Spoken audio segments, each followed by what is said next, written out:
Hello, my name is Andrea. Welcome to a new chapter. Today, we're going to discuss basic investigations. This lesson is divided into 3 parts.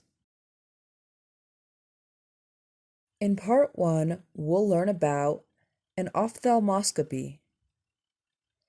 In part 2, we'll talk about blood pressure.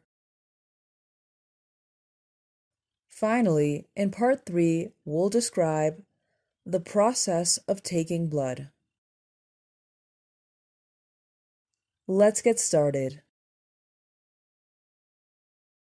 Let's begin with part 1, ophthalmoscopy. What is an ophthalmoscopy?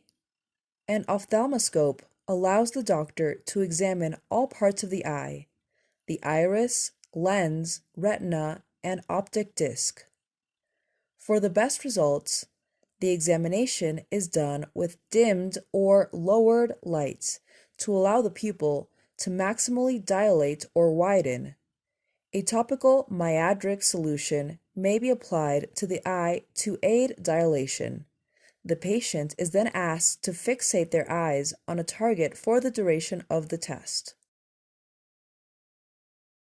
Now we'll discuss part 2, blood pressure. Here we introduce some new vocabulary regarding blood pressure examinations.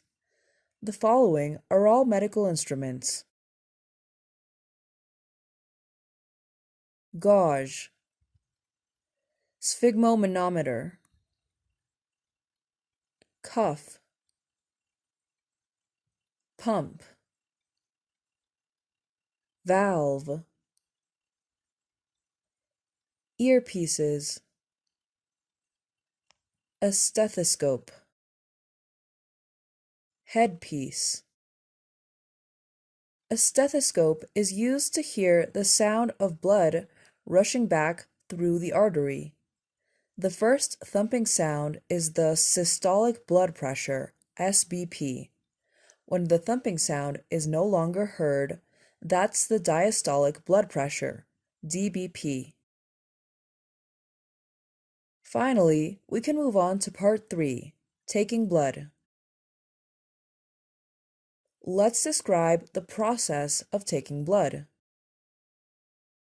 During venipuncture, or the process of taking blood, the phlebotomist, a technician who takes blood, inserts a needle into the vein and withdraws blood into a specimen tube, which is sent to the hematology laboratory for analysis. Usually, the phlebotomist can find a vein in the inner part of the elbow, the antecubital fossa, that is easily accessible. She may apply a tourniquet, a tight band above the site, or the patient may be asked to clench their hand to make a fist in order to make the vein more prominent. Afterwards, the patient may be asked to press lightly on a dressing, usually a piece of gauze, to help the blood to clot and to prevent swelling, and hematoma, a black and blue mark or a bruise where the vein was punctured. A bruise is a specific mark. Bruising can be used to describe a number of bruises or a larger area. That'll be all for today's lesson. I hope you found this information useful. See you next class.